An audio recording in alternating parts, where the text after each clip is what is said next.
Kuidas luua päriselt lähedust? Kuna sina koged päriselt lähedust? Vaatame korraks sellele koos otsa, mis te arvate?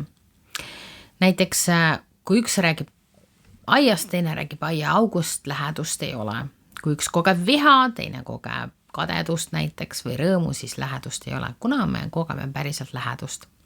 Siis kui sa koged midagi, kui sinu sees tiiratavad mõtted ja emotsioonid ja keegi istub ja kuulab sind, sa saad selle rahulikult välja panna, sa saadki selle endast välja panna ja ta ütleb, kõik on hästi, ma olen siin sinu jaoks olemas, aitäh, et sa ennast jagad.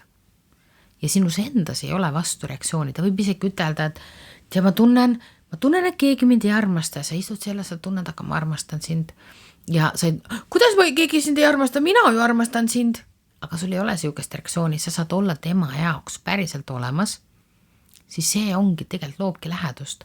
Lähedust loob see, kui me saame olla teise inimese jaoks päriselt olemas ilma oma reaktsioonideta, et tema saaks päriselt ennast avada. Aga siin ongi nipp, ilma reaktsioonideta.